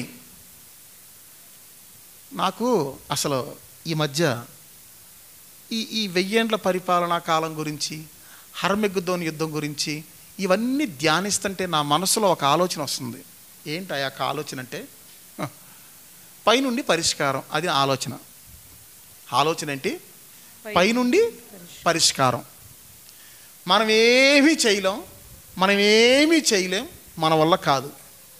ప్రతి సమస్యకు ప్రతిదానికి పరిష్కారం పైనుండి. చాలా జాగ్రత్తగా గమనించాలి మీరు. ఇప్పుడు నోవాహు కాలంలో మనుషుల యొక్క పాపము భయంకరం అయిపోయింది. ఎవరు ఏం చేయలేకపోతున్నారు. ఎక్కడ చూసినా సరే పాపము విలయ తాండవం ఆడుతుంది. ఇప్పుడు దానికి పరిష్కారంగా పైనుంచి ఏమొచ్చింది? నోవాహు కాలంలో జలం. అట్లాగే సొదొమ గొమొర్రా పాపాన్ని పరిష్కరించడానికి ఏమొచ్చింది పైనుంచి? అగ్ని గంధకములతో కూడిన వర్షం. అట్లాగే యెహోషువ కాలంలో శత్రువులందరినీ చంపడానికి పైనుంచి దేవుడు ఏం పడేశాడు?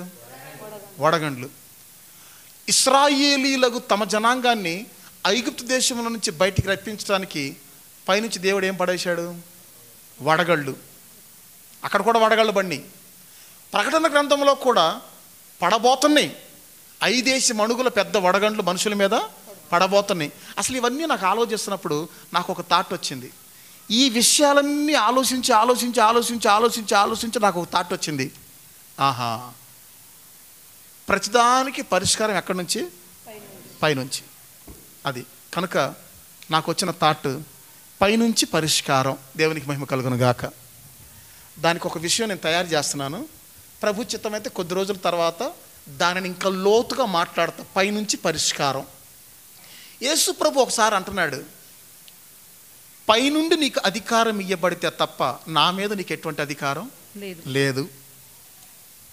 దేవాలయపు తెర పైనుండి కిందకి జరిగిందంట, కింద నుంచి పైకి కాదంట. యేసు ప్రభు చచ్చిపోయినప్పుడు పైనుండి కిందకి ఎందుకు జరిగిపోయింది? కింద నుంచి పైకి జరగవచ్చుగా. పైనుండి ఎందుకు కిందకి జరిగింది అంటే దాని అర్థం యేసు ప్రభు పైవాడు అని తెలియజేయడానికి అది పైనుంచి కిందకి జరిగింది. దేవునికి మహిమ కలుగును గాక. ఈ విధంగా కొన్ని అంశాలు నా మైండ్లోకి వస్తున్నాయి. మైండ్లోకి వచ్చినటువంటి వీటన్నిటిని మనసులో పెట్టుకొని దానికి ఒక పేరు పెట్టా. ఏంటది? పైనుండి పరిష్కారం. అంటే దాని అర్థం పరిష్కారం పైనుండే వసద్దే, ఇంకెక్కడి నుంచి రాదు. నేను కొన్ని విషయాలు ఇంతకుముందు ఆలోచించాను. ఇంతకుముందు మనుషులు చేస్తున్నటువంటి ఈ యొక్క ప్రయాణానికి అంతం ఎప్పుడు, జరుగుతున్నటువంటి ఈ యొక్క సృష్టికి అంతం ఎప్పుడు, వీటన్నిటికీ అంతం ఎప్పుడు, అంతం ఎప్పుడు, అంతం ఎప్పుడు? 24 గంటలు ట్రైన్లు తిరుగుతూనే ఉంటాయి, 24 గంటలు ఆర్టీసీ బస్సులు తిరుగుతూనే ఉంటాయి, 24 గంటలు మనుషులు తిరుగుతూనే ఉంటారు. అసలు వీటికి ముగింపు ఎప్పుడు, వీటికి ఎప్పుడైనా అంతం ఉందా అని చెప్పేసి ఇటీవల కాలంలో బాగా ప్రయాణం చేస్తున్నప్పుడు ఆలోచించేవాడిని, అసలు అంతం ఎప్పుడైనా ఉందా అని. కరోనా మూలంగా వచ్చింది అది. దేని మూలంగా వచ్చింది? అదే. ఎక్కడి నుంచి పరిష్కారం? పైనుంచి పరిష్కారం. దేవునికి మహిమ కలుగును గాక. ఇదే విధంగా గోగు మాగోగు అనేటువంటి ఆ సైన్యమును నాశనం చేయటానికి పైనుంచి దేవుడు ఏం పంపిస్తాడట? అగ్ని. ఎవరు ఏం చేయలేరు, పైనుంచి దేవుడు పంపించి పరిష్కరిస్తాడు. యెహోషువ ఏం చేయలేకపోతున్నాడు, పైనుంచి వడగళ్ళు పడేసి దేవుడు పరిష్కరించాడు. దేవునికి మహిమ కలుగును గాక. ప్రభునందు ప్రియులారా, మన పరిష్కారం పైనుంచి. మీకు విడుదల సమీపమైంది గనుక మీ యొక్క తలలు పైకి ఎత్తుడి. దేవునికి స్తోత్రం కలుగును గాక. మనము పై దిక్కు చూసేవాళ్ళం, మన యొక్క పరిష్కారం పైన ఉంది గనుక దేవుడే చక్కగా ప్రతి దాని నుంచి మనల్ని తప్పించి క్షేమంగా ఉంచుతాడు. అందులో సందేహమే లేదు. అలనాడు నోవాహు కుటుంబానికి క్షేమంగా ఉంచలేదా? లోతు కుటుంబానికి క్షేమంగా ఉంచలేదా? అబ్రహాము కుటుంబాన్ని దేవుడు క్షేమంగా ఉంచలేదా? నెహెమ్యాను దేవుడు క్షేమంగా ఉంచలేదా? నెహెమ్యా దేవుడి దగ్గర ఏమంటున్నాడు తెలుసా? అయ్యా, నెహెమ్యా దేవుడితో ఏమంటున్నాడు అనేది చెప్తున్నా వినండి. అయ్యా, నన్ను జ్ఞాపకం చేసుకో. ఎందుకు జ్ఞాపకం చేసుకోమంటే అంటున్నాడు అంటే, అయ్యా, దేవాలయంలో బలి అర్పించటానికి కట్టెలు నరికి, ఎప్పుడూ కూడా దేవాలయంలో బలి అర్పించటానికి కట్టెలు నరికి కట్టెలు మోసుకొని వచ్చానయ్యా. నేను కట్టెలు మోసుకొని వచ్చాను. ఆ కట్టెలు మోసుకొచ్చినందువల్ల నన్ను జ్ఞాపకం చేసుకోమంటున్నాడు. దేవునికి మహిమ కలుగును గాక. అంటే దాని అర్థం దేవుని పని నిమిత్తము మనము చేసిన ఏ పనైనా సరే దేవుడు మర్చిపోవటానికి అన్యాయస్తుడు కాదు. నెహెమ్యాను దేవుడు కాపాడతాడు, అదే టైంలో మిగతా వాళ్ళని దేవుడు నాశనం చేస్తాడు. అంటే ఆయన తీర్పులు రక్షణ పొందటానికి యోగ్యులుగా ఉన్న ప్రతి ఒక్కరిని ఆయన తీర్పు రక్షిస్తుంది. అదే టైంలో నశించి నరకానికి వెళ్ళటానికి ప్రతి ఒక్కరిని ఆయన తీర్పు నరకానికి పంపిస్తుంది. అంతేగాని అన్యాయముగా ఈవెన్ బై మిస్టేక్లో కూడా పరలోకానికి వెళ్ళవలసిన వారిని దేవుడు నరకానికి పంపడం. అబ్బా, ఆయన గురి తప్పదు, ఆయన తీర్పు తప్పదు. ఎవరికి మేలు చేయాలో ఖచ్చితంగా మేలు చేస్తాడు, ఎవరిని కీడులోనికి పంపాలో ఖచ్చితంగా కీడుకు పంపిస్తాడు. కాబట్టి ప్రతి పరిష్కారం పైనుంచే దేవుడు జరిపిస్తాడు, పైనుంచే. ఇది ఈ విధముగా ఉండగా గోగు మాగోగు అనే వారిని కూడా నశింప చేయటానికి ఆకాశం నుంచి ఏం పంపుతున్నాడు? అక్కడ అగ్ని. ఇది ఈ విధముగా ఉండగా ఇక్కడ మరి ఒక విషయాన్ని కూడా మనం గమనించాలి. 1000 సంవత్సరములు వీడు జైల్లో ఉన్నాడు. వీడి యొక్క అభిమానులు ఎక్కడున్నారు? 1000 ఏళ్ల పరిపాలన కాలంలో ఉన్నారు. వీడు బయటికి రాగానే వాడు వీళ్ళని ఏం చేశాడంటే ప్రేరేపించాడు. ఎందుకు ప్రేరేపించాడు? అసలు ఏ విధముగా వీళ్ళు ప్రేరేపించబడ్డారు అంటే, ఆల్రెడీ వీళ్ళల్లో పాపపు ఇచ్చలు, శరీర ఆశలైనటువంటి విత్తనాలు ఆల్రెడీ వీళ్ళలో ఉన్నాయి. రోమీలకు రాసిన పత్రిక 7వ అధ్యాయానికి మనం వచ్చినట్లయితే, రోమీలకు రాసిన పత్రిక 7వ అధ్యాయము 5వ వచనం చదవండి ఫస్ట్. రోమీలకు రాసిన పత్రిక 7వ అధ్యాయము 5వ వచనం. ఏలైనగా మనము శరీర సంబంధులమై ఉండినప్పుడు మరణార్థమైన ఫలమును ఫలించుటకై ధర్మశాస్త్రం వలనైనా పాపేచ్ఛలను మన అవయవములలో కార్యసాధనలై ఉండెను. తర్వాత 20వ వచనం చదవండి. అదే అధ్యాయం 20వ వచనం. నేను కోరని దానిని చేసిన ఎడల దానిని చేయునది నా యందు నివసించు పాపమే గాని ఇకను నేను కాదు. ఇకను నా యందు నివసించు పాపమే కాని అనే మాట గుర్తుపెట్టుకోండి. ఇకను నేను కాదు. కాబట్టి మేలు చేయగోరు నాకు కీడు చేయుట కలుగుచున్నదని ఒక నియమము నాకు కనబడుచున్నది. తర్వాత 23వ వచనం చదవండి. అదే అధ్యాయం 23వ వచనం. వేరొక నియమము నా అవయవములో ఉన్నట్టు నాకు కనబడుచున్నది. అది నా మనస్సునందున్న ధర్మశాస్త్రముతో పోరాడుచు నా అవయవములలోనున్న పాప నియమమునకు నన్ను చెరపట్టి లోపరుచుకొనుచున్నది. అంటే దీని అర్థం ఏంటంటే, ధర్మశాస్త్రం అనేది పాపమును ఆధారము చేసుకుని ఏలుబడి చేస్తున్నట్టుగాను, మన శరీర అవయవాలు స్వతహాగా ధర్మశాస్త్రానికి లోబడే ఒక తత్వాన్ని మన యొక్క శరీర అవయవాలు కలిగి ఉన్నాయి. ధర్మశాస్త్రం ఏం చెప్తుంది? అబద్ధం ఆడొద్దు, దొంగతనం చెయ్యొద్దు, వ్యభిచారం చెయ్యొద్దు అని ధర్మశాస్త్రం చెప్తుంది. కానీ ధర్మశాస్త్రం ఏదైతే చెప్తుందో అదే విషయాలు మన శరీరాలు ఏమంటున్నాయి? దొంగతనం చెయ్యి, అబద్ధం ఆడు. ఈ విధంగా అదిగో ఏదైతే ధర్మశాస్త్రం చెయ్యొద్దు అంటుందో అదే విషయాలు మన శరీరం ఏమంటుంది? చేయమంటుంది. అదే మనలో నివసించేటువంటి పాప నియమము. అట్లాగే 1000 ఏండ్ల పరిపాలనా కాలంలో వాడి యొక్క అభిమానులు ఉంటారు, కానీ ఎటువంటి నియమాలతో నిన్నుంటారు వాళ్ళు శరీరంలో? పాప నియమములతో. అందుకని అక్కడేముంది? పాపాత్ముడు సహితము, ఆ పాపాత్ముడై శాపగ్రస్తుడగు వాడు సహితము 100 సంవత్సరములు బ్రతుకును. వాళ్ళు పాపాత్ములే, శాపగ్రస్తులే, కానీ వాళ్ళకి ఆయుష్కాలం దేవుడు ఎంత ఇచ్చాడంట? 100 సంవత్సరాలు. ఇది ఈ విధముగా ఉండగా వాళ్ళు పాపమునకు ప్రేరేపించబడటానికి కారణం ఏంటంటే, సాతాను అగాధములో నుంచి బయటికి రాగానే వాళ్ళు ప్రేరేపించబడటానికి కారణం ఏంటంటే, వాళ్ళు మహిమ శరీరంలో ఉన్నారా, మామూలు శరీరంలో ఉన్నారా? మామూలు శరీరంలో ఉండి పాప ఇచ్చలు లేదా పాపాత్ముడై శాపగ్రస్తుడగు వాడు సహితము అని వాక్యములో ఉంది కనుక మామూలు శరీరుల్లో పాపము ఉంటుంది, శాపగ్రస్తము ఉంటుంది. కానీ అంటే 1000 ఏండ్ల పరిపాలనా కాలంలో పాపాత్ముడైన వాడు సహితము, శాపగ్రస్తుడగు వాడు సహితము అని ఉంది. కానీ 1000 ఏండ్ల పరిపాలన తర్వాత జరిగేటువంటి హర్మెగుద్దోను యుద్ధము, ఆ తర్వాత జరిగేటువంటి ధవళ సింహాసన తీర్పు, ఇవన్నీ అయిన తర్వాత ఇంకొక రాజ్యం ఉంది. ఏ రాజ్యం అది? శాశ్వత రాజ్యము. ఆ శాశ్వత రాజ్యమును గురించి ఒక మాట ఉంది. అదేంటో తెలుసా? అందులో శాపగ్రస్తమైనది ఏది కూడా లేదని ఉంది. 21వ అధ్యాయం 22వ అధ్యాయంలో ఈ మాట మనం చదవచ్చు. అందులో శాపగ్రస్తమైనది ఏది కూడా లేదు. అంటే 1000 ఏండ్ల పరిపాలనా కాలంలో శాపగ్రస్తమైనది కొంత ఉంటుంది. ఎందుకంటే ఈ యొక్క 1000 ఏండ్ల పరిపాలనా కాలంలో ఇద్దరు ఉంటారు, మహిమా శరీరులు ఉంటారు, మామూలు శరీరులు ఉంటారు. అందువల్ల పాపము ఏలుబడి చేస్తుంది, శాపగ్రస్తం ఏలుబడి చేస్తుంది. అయితే ఎప్పుడు ఏలుబడి చేస్తుందంట?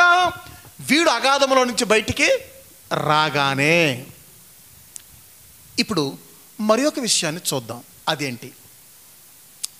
అసలు వీడు అగాధములో నుంచి బయటికి రాగానే లెక్కకు సముద్రపు ఇసుక రేణువుల వలె ఉన్నటువంటి ఈ గోగు మాగోగు సంతానం ఎందుకు వాళ్ళు ప్రేరేపించబడతారు అంటే, ఇంతకుముందు నేను చెప్పాను, వాళ్ళు యేసు ప్రభువును అంగీకరించి రక్షణ పొంది బాప్తిసం తీసుకొని పరిశుద్ధాత్మ పొందినటువంటి జనాలు కాదు. వాళ్ళు కేవలం యూదులకు సహకరించినందువల్ల వాళ్ళు ఎందులోకి వెళ్ళారు? 1000 ఏండ్ల పరిపాలన రాజ్యంలోకి వెళ్ళారు. కానీ లోపల వాళ్ళకి ఏ విత్తనం ఉంది? విత్తనం ఉంది. ఆ విత్తనం ఉంద గనుక వాడు బయటికి రాగానే ఈ విత్తనాలు ఏమైనాయి? మొలిచినాయి. ఇప్పుడు ఇంకొక సందేహం ఏంటంటే, 1000 సంవత్సరాలు వాళ్ళు యేసు ప్రభు యొక్క ఆధీనములో ఉండి 1000 సంవత్సరములు యేసు ప్రభు యొక్క పరిపాలనలో ఉండి కూడా సాతానుకి ఇంత త్వరగా ప్రేరేపించబడ్డారా అని మీరు ఒక ప్రశ్న అడగొచ్చు. దానికి కూడా సమాధానం ఉంది. ఏంటో తెలుసా? వీళ్ళు గొర్రెలుగా తీర్చబడి 1000 ఏండ్ల పరిపాలనా కాలంలో ప్రవేశించారు. కానీ దేవుడంటే భయం ఉన్నట్టుగాను, దేవుడంటే భక్తి ఉన్నట్టుగాను నటించారంట. అదొక విషయం. ఇప్పుడు ఏం చేశారంట? నటించారంట. క్లియర్గా ఉంది బైబిల్లో, వాళ్ళంతా నటించారంట. కీర్తనల గ్రంథం 18వ అధ్యాయము 44వ వచనం చదవండి, చూద్దాం. కీర్తనల గ్రంథం 18వ అధ్యాయము 44వ వచనం. నా మాట విని పడగానే నా మాట చెవిని పడగానే నా మాట చెవిని పడగానే వారు నాకు విధేయులగుదురు. వారు నాకు విధేయులవుతారంట. అన్యులు నాకు లోబడినట్లు నటించుదురు. అబ్బా ఓరి నాయనో, అన్యులు నాకు లోబడినట్లు నటించుదురు. అంటే అసలు ఈ బ్యాచ్ అంతా ఎవరు అక్కడ 1000 ఏళ్ల పరిపాలన కాలంలో ఉన్నారు. కానీ వాళ్ళల్లో అత్యధిక సంఖ్యకులు, అత్యధికమైనటువంటి అన్య జనులు ఆ 1000 సంవత్సరాలు ఏం చేశారంట? నటించారంట. ఇప్పుడు సంఘంలో కూడా చాలామంది నటించట్లేదా ఏంటి? మరి పరిశుద్ధాత్మ ఉందిగా, మరి ఇప్పుడు కూడా చక్కగా తెలుసుకోండి, వ్యత్యాసం ఏమీ లేదు. ఇప్పుడు మా సంఘంలో పరిశుద్ధాత్మ ఉందా లేదా? ఉంది.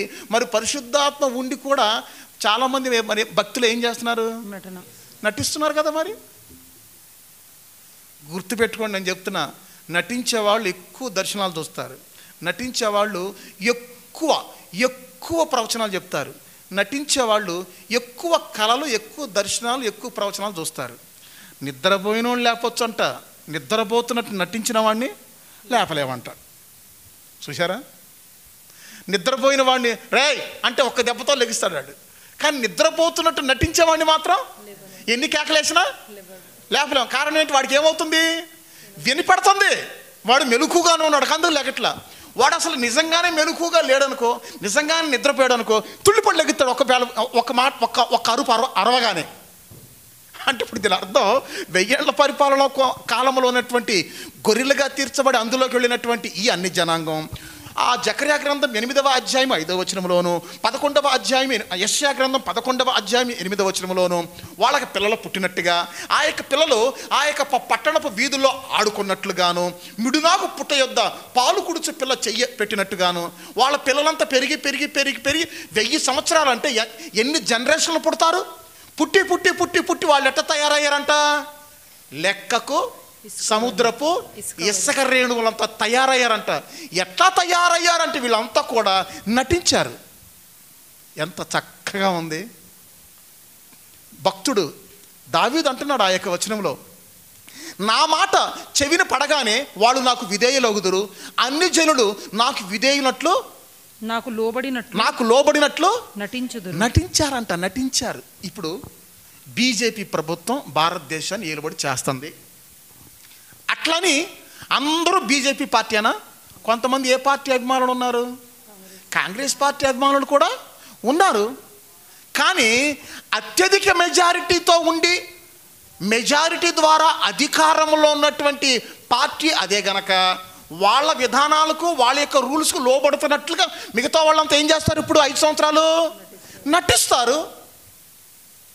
తర్వాత వాళ్ళకు ఒక కాలం వస్తుంది, దేవునికి మహిమ కలుగును గాక, అప్పుడు వీళ్ళు నటిస్తారు. అంటే టోటల్గా అర్థం ఏంటంటే, అధికారంలో ఉన్న వాళ్ళు అధికారం చేస్తారు, అధికారం కింద ఉన్న వాళ్ళు లోబడినట్టు ఏం చేస్తారు? నటిస్తారు. ఖచ్చితంగా చెప్తున్నా, మామూలు శరీరులు నటిస్తారు. మామూలు శరీరులు ఏం చేస్తారు? నటిస్తారు. ఇప్పుడు వీరి యొక్క నటన బయటపడద్ది. ఎవడు బయటకు వచ్చినప్పుడు? సాతాను విడిపించబడినప్పుడు వీళ్ళ యొక్క నటన అంతా కూడా బయటకు వచ్చేస్తుంది. అదే నేను చెప్తున్నా. ఇంతకుముందు నేను ఒక విషయం చెప్పా.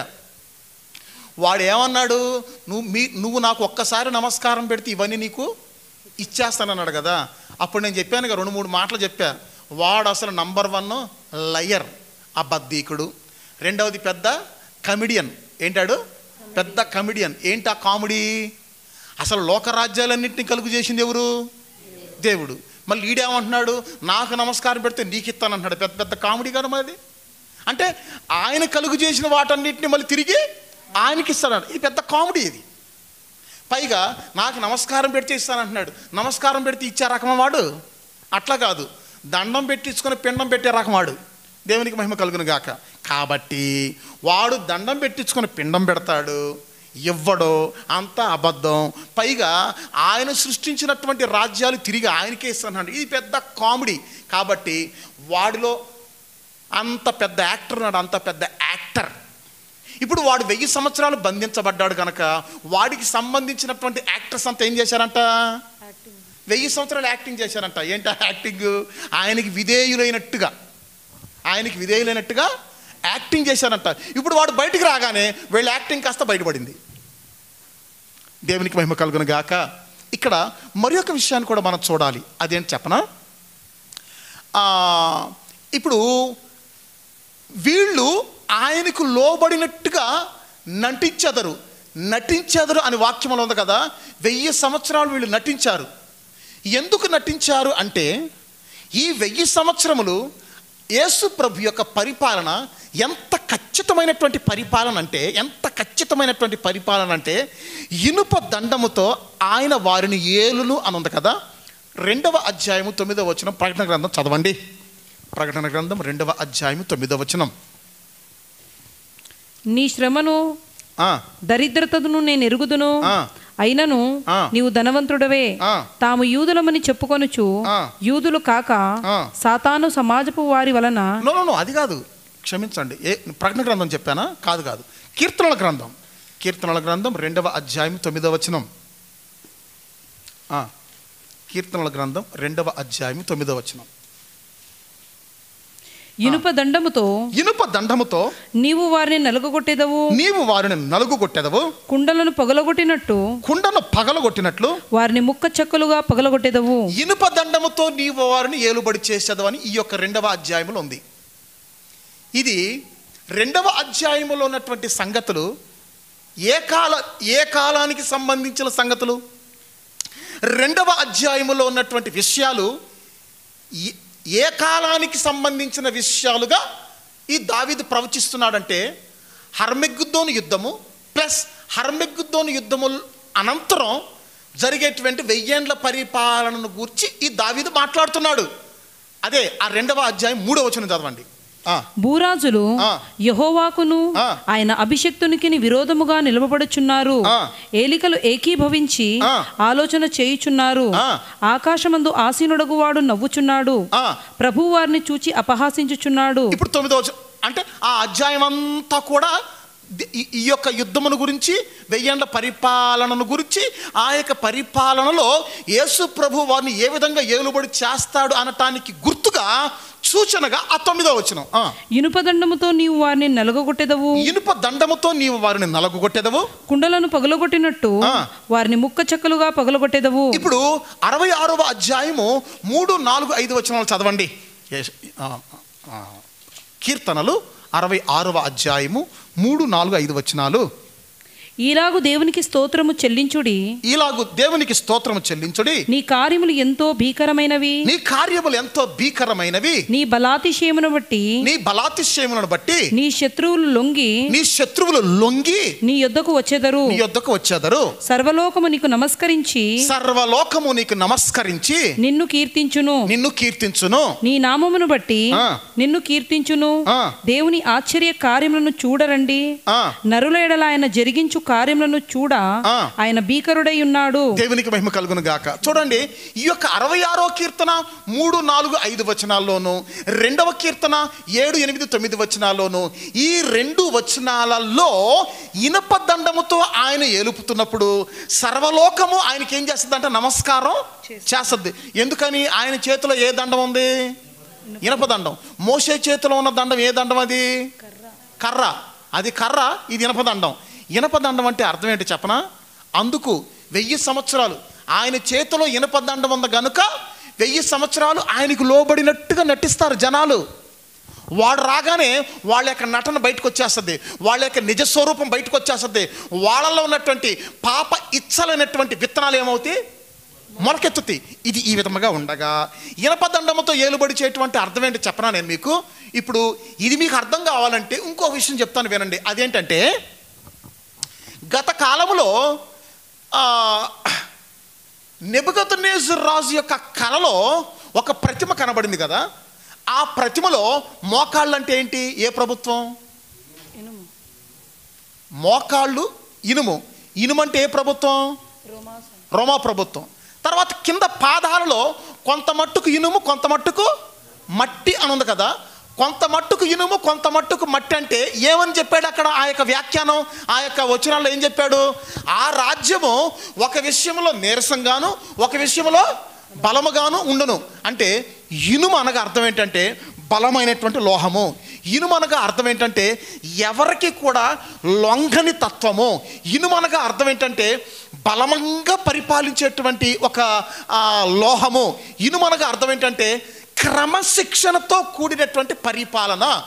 ఏ విధముగాను ఎవరును మోసపరచటానికి వీలు కానినటువంటి పరిపాలన. అంటే ఇనప దండముతో ఏడుబడి చేయటం అంటే అర్థం ఏంటంటే ఎవరు ఎదురుకు తిరగటానికి వీలు కాని దృఢమైన పరిపాలన. దృఢత్వము, పటుత్వము, గట్టితనము, క్రమశిక్షణ. ప్రభు ఏం చెప్తే ఇక అదే. 1000 ఏళ్ల పరిపాలనలో ప్రభు ఏం చెప్తే ఇక అదే. మాత్రం నో ఎక్స్క్యూజెస్, నో సైడ్ బిజినెస్లు, ఎటువంటి వంకర మార్గాలు 1000 ఏళ్ల పరిపాలన కాలంలో ఉండవు. వంకరగా ప్రవర్తించాలని చూస్తారు, కానీ వీళ్ళ నాయకుడు ఎక్కడున్నాడు మరి?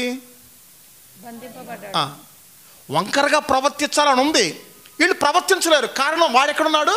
బంధించబడ్డాడు. వాడు బంధించబడ్డాడు గనుక వీళ్ళ యొక్క మనసులో కూడా ఏం చేయబడతాయి? బంధించబడతాయి. లోపల విత్తనాలు ఉన్నాయి, వాడొచ్చి నీళ్లు పోతే కానీ విత్తనాలు పైకి వస్తాయి. దేవునికి మహిమ కలుగును గాక. సాతాను తానున్న చెరలో నుంచి విడిపించబడును. ఎందుకు విడిపించబడతాడు అంటే గోగు మాగోగు అనే వారిని ఏం చేస్తాడు? ప్రేరేపిస్తాడు. ఎందుకు ప్రేరేపిస్తాడు అంటే యుద్ధము చేయటానికి. ఎవరితో యుద్ధం చేయటానికంటే మరలా మహిమా శరీరులతోనే యుద్ధం చేయటానికి. అసలు ఎందుకు వీళ్ళతో యుద్ధం చేస్తాడంటే వీళ్ళు గొర్రెలుగా ఉండి 1000 సంవత్సరాలు ఏం చేశారు? ఆయనకి లోబడినట్టుగా నటించారు. అదే నేను చెప్తున్నా, నటనా భక్తి పనికి రాదు. మోసము, మోహము, తర్వాత కుట్ర, కుతంత్రములు, నయవంచన, నటన, ఇవన్నీ కూడా సాతాను యొక్క విత్తనాలు. 6000 సంవత్సరాల నుంచి ప్రతి ఒక్కరిలో ఈ యొక్క విత్తనాలు విత్తాడు. 1000 ఏళ్ల పరిపాలనా కాలంలో కూడా ఈ యొక్క విత్తనాలు వాళ్ళల్లో ఉంటే అవి మొలకెత్తవు. కానీ ఎప్పుడు మొలకెత్తి అట? వాడు బయటకు వచ్చినప్పుడు మొలకెత్తి. దీనికి ఇంకొక కారణం కూడా ఉంది. అదేంటంటే చూడండి చాలా జాగ్రత్తగా. వీళ్ళు మామూలు శరీరంతో ఉన్నారు, మహిమా శరీరులు ఉన్నారు. అప్పుడు నేనేం చెప్పాను? మహిమా శరీరులు మామూలు శరీరులకు ఏం ప్రకటిస్తారట? అదే కదా నేను చెప్పాను. మామూలు శరీరులు మహిమా శరీరులకు మహిమా శరీరులు మామూలు శరీరులకు సువార్త ప్రకటిస్తారు. ఇప్పుడు కూడా ఏం జరుగుతుంది? దైవ సేవకులు అనేవాళ్ళు, విశ్వాసులు అనేవాళ్ళు ప్రభు అంటే తెలియని అన్ని జనులకు సువార్త ప్రకటిస్తున్నారు. ఈ యొక్క సువార్త పరిశుద్ధుడైనటువంటి పౌలు కాలం నుంచి కూడా ప్రకటించబడుతుంది. కానీ పౌలు అంటున్నాడు, అందరూ సువార్తకు లోబడ్డారా? అందరూ క్రీస్తుకు లోబడ్డారా? అనాది సంకల్పంలో ఎవరైతే ఉన్నారో వారే సువార్తకు లోబడ్డారు కదా, వారే రక్షింపబడ్డారు కదా అని పౌలు అంటలేడా? అట్లాగే 1000 ఏళ్ల పరిపాలన అంతము కూడా 1000 సంవత్సరాలు కూడా మహిమా శరీరులు గొర్రెలుగా ఉన్నటువంటి అన్య జనాంగానికి పుట్టినటువంటి వారి యొక్క పిల్లలకి సువార్త ప్రకటిస్తారు. కానీ సువార్త ప్రకటించబడద్దు. కానీ వాళ్ళల్లో కొంతమంది సంపూర్ణంగా మారు మనసు పొందుతారు, మరి కొంతమంది మారు మనసు పొందినట్టు ఏం చేస్తారు? నటిస్తారు. అందువల్ల వాడు విడిపించబడాలి. వాడు వస్తేనే సంపూర్ణంగా లోబడింది ఎవరు, సంపూర్ణంగా మారింది ఎవరు, మారకుండా నటించింది ఎవరని తెలుసుద్ది. నటనా జీవితం చేసే వాళ్ళంతా కూడా గోగు మాగోగుతో ఏకమైపోయి ఏ పట్టణాన్ని ముట్టడిస్తారు? యెరూషలేమును, పరిశుద్ధ పట్టణాన్ని ముట్టడిస్తారు. ఈ ముట్టడించటంలో పరిష్కారం ఎక్కడి నుంచి వస్తుంది? ఏం పంపుతాడు దేవుడు? పైనుంచి. మిగిలినటువంటి విషయాలు 36వ భాగంలో ధ్యానించుకుందాం. ఇప్పుడు ఈ 35వ భాగంలో మీరు విన్న విషయాలను మీ వినికిడిలో, మీ హృదయంలో దేవుడు ప్రకాశింపచేసి గ్రహించినట్లు చేయునుగాక.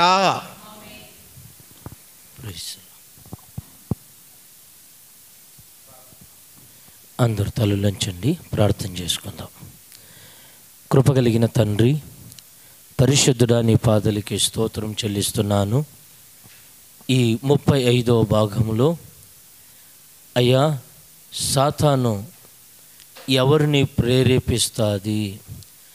1000 ఏళ్ల పరిపాలనలో పరిశుద్ధులు పరిపాలనలో ఈ సాతాను ప్రేరేపణ ఎవరికి ప్రేరేపిస్తుందన్న సంగతిని ఒక్కొక్క విషయాన్ని నీవు తేటగా బయలుపరిచినందుకు నీకు స్తోత్రం.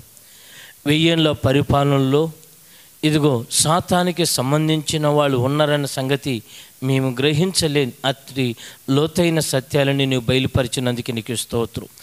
గోగు మాగోగు అనేవారు వారికున్న అయ్యా అంతరంగంలో ఎక్కడ ఉంటారు, ఎలాగ వస్తున్నారు 1000 ఏళ్ల పరిపాలన అని ఈ విషయాన్ని నీవు తెలియపరిచినందుకు నీకు స్తోత్రం.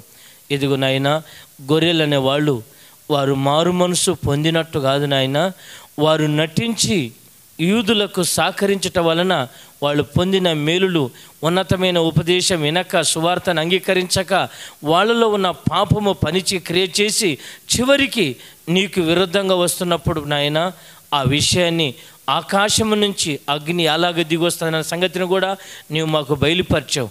అట్టి దుష్టుని చేతిలో పడకుండా మమ్మల్ని హెచ్చరిస్తున్నందుకు నీకు స్తోత్రం, మమ్మల్ని గద్దిస్తున్నందుకు నీకు స్తోత్రం, మాకు బుద్ధి చెప్తున్నందుకు నీకు స్తోత్రం.